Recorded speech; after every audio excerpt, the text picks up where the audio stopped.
I should not have opened the door. Number two, my life was in grave danger.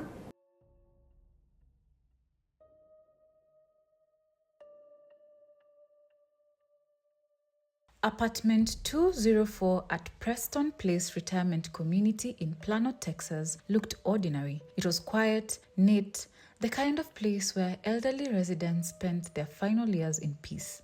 On the afternoon of March 18, 2018, that room became a battlefield between life and death. Inside, a 91-year-old woman, Mary Patel, was attacked and overpowered by a man of Kenyan descent. He forced her onto the bed and pressed a pillow down over her face. At her age, her body could not keep up with the struggle. Her arms failed, her breath shortened, her strength slipped away, and within moments, darkness closed in. When her attacker left, her jewelry was gone and her body was limp and silent. To anyone else, it would have looked like another natural death, but Mary did not die. Hours later, a neighbor found her barely conscious and called for help. Her survival will become the crack that exposed a hidden nightmare, a trail of elderly women found dead in their homes across the counties of Dallas and Collin. Death certificates call them natural deaths, but the truth was far more sinister. This is the story of one of America's most chilling serial killer, a man who turned pillows into weapons, preyed on society's most vulnerable, and left behind more than 20 grieving families.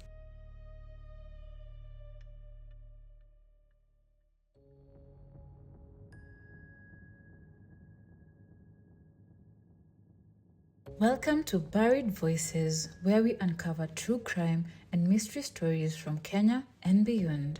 In each episode, we deliver balanced and factual narratives while honoring the dignity of victims and respecting their loved ones. Please note, this story is based on publicly available reports, media coverage, and court documents. The case has been fully investigated and closed, and all information shared here is for educational and storytelling purposes only.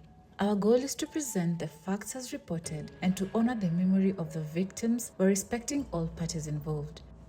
If you find value in these stories, don't forget to like, share, subscribe, and turn on the notification bell so you never miss a case.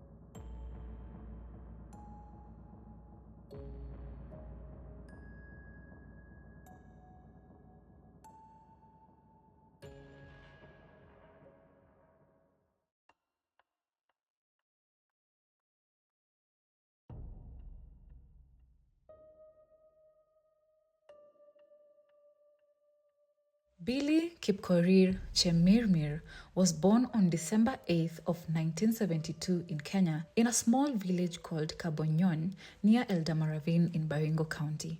He grew up in a very large family. His father, a respected village chief called Joel Chemirmir, had 3 wives and almost 30 children. In such a homestead, life was busy and competitive, and the children learned early how to share food, space, and even attention. Billy spent most of his childhood between Solai and Nakuru, where he went to school. People who knew him as a boy often described him as quiet and withdrawn, not the kind who liked too much attention. In the early 2000s, like many young Kenyans searching for better opportunities, Billy moved abroad. Around 2003, he relocated to the United States, joining 2 of his elder sisters who already lived in Texas. The 2 sisters co-owned a nursing home, and it was through them that Billy first started working with the elderly. Not long after, Billy became a permanent resident with a green card. In Texas, Billy tried different jobs. For a while, he worked as a car salesman, and later, he found a more stable work as a caregiver for the elderly, both in retirement homes and in people's houses. Families trusted him to look after their parents and grandparents, to help them eat, dress, and generally stay safe. In 2004, he married an American woman, a union that many people believed helped him secure his residency, but the marriage did not last. By 2006, the couple had divorced, with his ex-wife later saying that he would sometimes disappear without explanation. After the divorce, Billy became more of an independent caregiver, offering his services privately. This gave him freedom, but it also meant that he moved between many clients and retirement communities. Over time, he became very familiar with how such facilities worked, the daily routines, how staff came and went, and how easily a polite caregiver could be trusted by the elderly. Behind that picture of a hardworking immigrant, there were troubling signs. Billy had several brushes with the law. In 2010 and 2011, he was arrested for drunk driving. In 2012, he was involved in a domestic assault case where he attacked a woman he was living with, punching and kicking her, even using a pot to hit her, and then angrily stabbing a chair during the same altercation. He was arrested and served a 70-day jail sentence. In 2016, he was arrested twice for trespassing at a wealthy Dallas retirement home called Edgemere. There, he used a fake identity going by the name Benjamin Koitaba. He entered a no-contest plea, received 70 days in jail, but was released after 12 days for good behavior.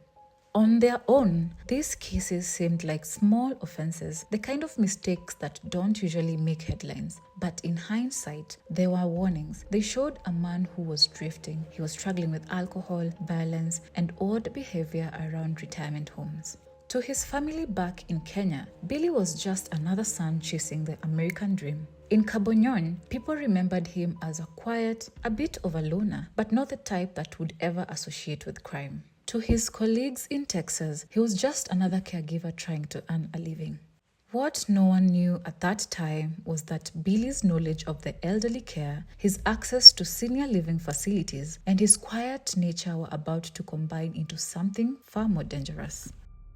After settling in Texas and working as a caregiver, Billy became very familiar with the retirement communities.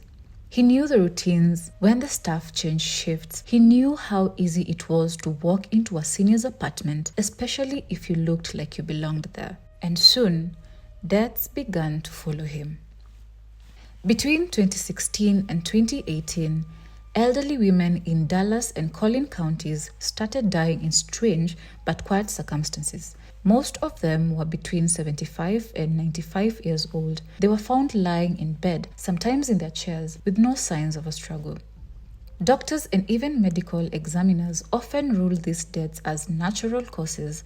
After all, they were senior citizens, many with health problems. Families grieved, but they accepted that their loved ones had simply passed in their sleep. But something was off. Families noticed that valuables such as wedding rings, necklaces, bracelets, and even cash were missing. Sometimes the whole jewelry box disappeared. It did not make sense how someone could pass away peacefully, yet their treasured belongings vanished at the same time. At the time, nobody linked the missing items to the deaths.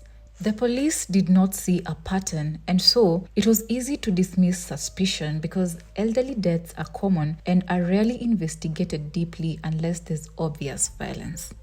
Looking back, investigators now believed this period, which is from 2016 onward, was when the killing started. Victims like Minnie Campbell, 83 years old, was found dead in her apartment in Plano. Her death was initially ruled natural. Later, her jewelry was found missing. Phoebe Perry, 94 years old, and Phyllis Payne, 91 years old, both lived in Edgemere Retirement Community, the same place Billy had been arrested for trespassing under false identity. Both were found dead around that time, initially believed to have died naturally. 81-year-old Lucy Harris was found dead in her Dallas home. Some of her belongings were missing, including jewelry, and other items looked as if someone had been searching through the room. These cases and many others were filed away as routine deaths. Families buried their mothers and grandmothers, never suspecting they had been murdered. For nearly 2 years, the death kept stacking up. By the time police finally took a closer look, more than 20 elderly women were gone. And the only reason the truth finally came out was because one victim survived. A survivor of suspected serial killer Billy Chemirmir described her horrifying near-death experience. He said, "Don't fight me, lie on the bed."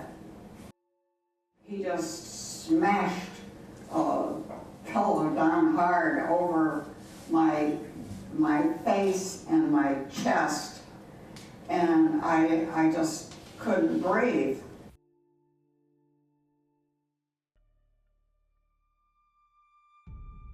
March 18, 2018, at Preston Place Retirement Community in Plano, Texas, 91-year-old Mary Patel was in her apartment. She lived alone like many other elderly women there and trusted the safety of her home.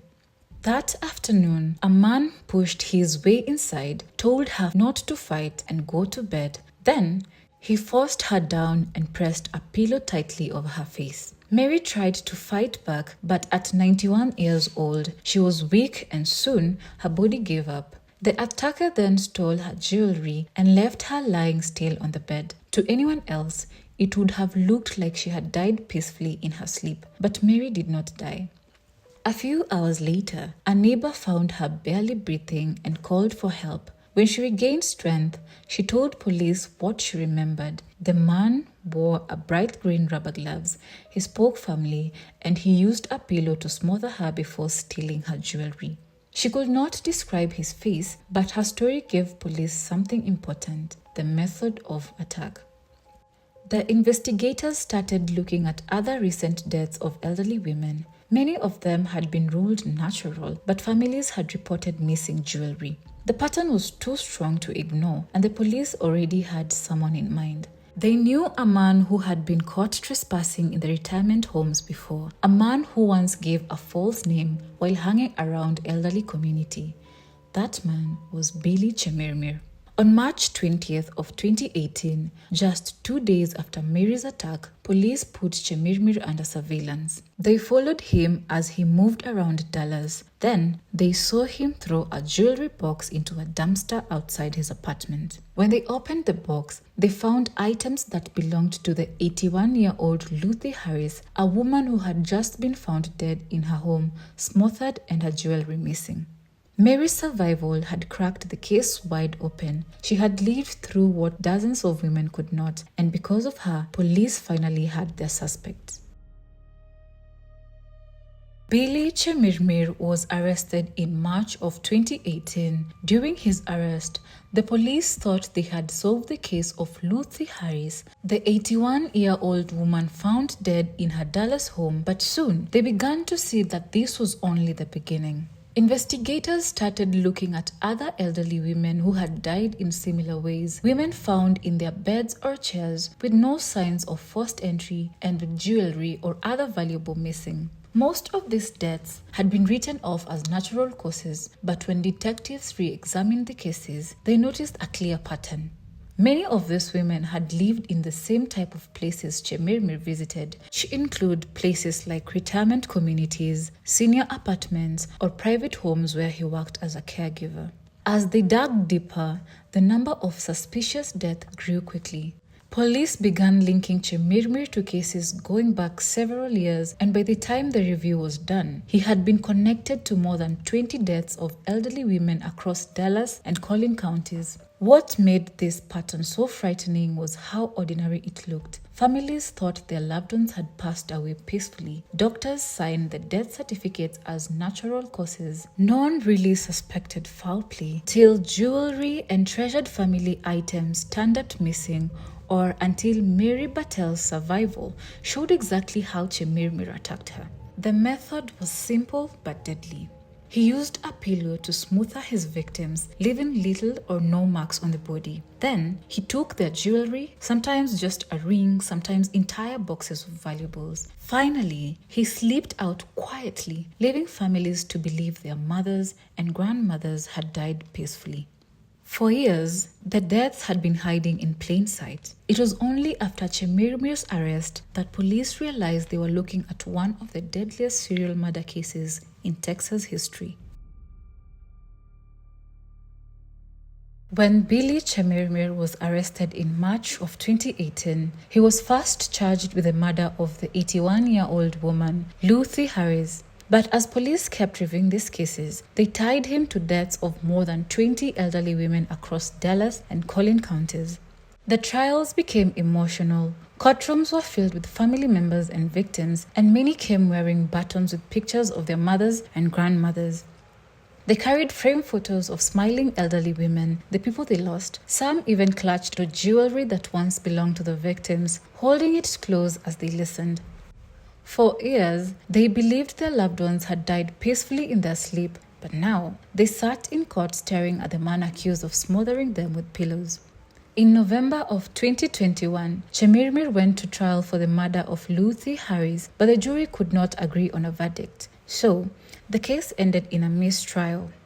In April of 2022, Chemirmir was retried. This time, the evidence was stronger and clearer. Prosecutors showed the jewelry box that police found in a dumpster outside his apartment. Inside that jewelry box, there were documents and belongings of Luthi Harris. They also showed a stack of $2 bills found in Chemirmir's possession. Harris' family testified that she loved the $2 bills and often gave them as gifts. It was her signature habit, and finding those bills with Chemirmir directly tied him to her.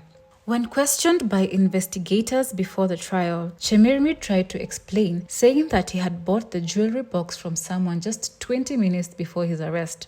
As for the $2 bills, he claimed that he had purchased them a few days earlier from someone in Fort Worth. When prosecutors pressed him for details about who sold them, how he contacted them, or how much he paid, he could not answer. Police say that he hesitated as if he was making it up. The jury did not buy his side of the story, and with the physical evidence, the testimony of the families, and the fact that he had been seen throwing the jewelry box away, the case against him was solid.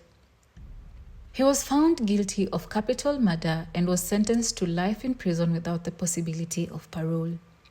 Later in 2002, Chemirmir was convicted again for another murder. In total, prosecutors filed charges for at least 22 deaths. However, they announced they will not be seeking the death penalty. Instead, he will serve multiple life sentences. For the families, the conviction brought both relief and anger. Relief that he would never walk free again, and anger that for years their loved one's death had been dismissed as natural causes and no one investigated sooner. Chemirmir showed little reaction in court. He often sat quietly, staring down, giving no emotion. To the people watching, that coldness made the crime feel even more worse. On the morning of September 19, 2023, prison officers at the Caulfield unit in Tennessee, Texas, made a grim discovery. Inside one of the cells lay Billy Chemirmir, the man convicted of killing elderly women in Dallas and Collin counties. He was motionless, unresponsive, and minutes later, he was pronounced dead. Chemirmir had been sent to prison in 2022 to serve 2 life sentences without parole for the murders of the 81-year-old Luthi Harris and 87-year-old Mary Brooks. He had been indicted in 22 deaths in total, and though prosecutors had dropped the death penalty option, he was expected to spend the rest of his life behind bars. Billy Chemirmir never made it that far. Chemirmir had been in prison for over 1 year, and while in prison, he shared a cell with Wyatt Ellis Busby, a 39-year-old inmate serving 50 years for a 2016 murder in Houston. On that September morning, Busby attacked Chemirmir. The reports later described the assault as brutal. Chemirmir was stabbed and beaten to death. An official custodial death report listed the weapon as a knife or a sharp object and the cause of death as blunt force trauma. Officials never gave a full public account of what sparked the violence, but according to Dallas County District Attorney, he was told that the fight started after Chemirmir allegedly made inappropriate sexual comments about Busby's children. What is certain is that the argument turned deadly. Chemirmir's killing happened during a period of high tension in Texas prisons. In the month before his death, the entire system had gone into a statewide lockdown after a sharp rise in inmate homicides. Officials said that at least 16 prisoners had already been killed that year, more than double the previous year. During the prison searches, officers confiscated hundreds of homemade knives, gallons of alcohol, and illegal drugs. Caulfield, the unit where Chemirmir was housed, was one of the largest and most dangerous prisons in the state. For many observers, it was perhaps no surprise that violence found him there. For the families of his victims, the news brought mixed emotion. Some said they were shocked, others felt a sense of closure. Chemirmir's lawyer, however, called the killing unjust, saying that no one deserved to be killed in prison. Billy Chemirmir's story is not about crime. It's about trust. The trust of the elderly women who believed they were safe in their homes only to have their final moments stolen. Family buried their loved ones believing they had passed peacefully, not knowing the truth hiding behind those pillows. It took the survival of 91-year-old Mary Patel to reveal the nightmare. Her voice became the crack that exposed a killer who had hidden in plain sight. All these murders just for small pieces of jewelry, items that Chemirmir would steal from the dead and try to resell for quick cash. He threw away the lives of innocent women, and in the end, he threw away his own life too. This felt like closure. For others, it felt like justice was unfinished. This is because so many cases never made it to court. And so for this particular episode, we are left with one haunting question. Was Chemirmir's violent death in prison true justice, or was it simply the universe paying him back for the lives he took? Let us know your thoughts in the comment section.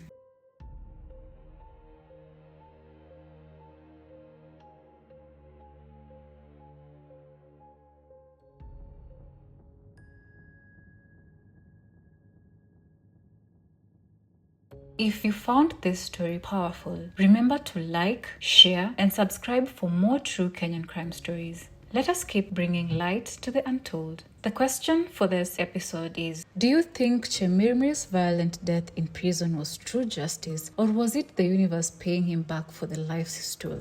Feel free to share your thoughts in the comment section. And until next time, stay informed, stay aware, and stay safe.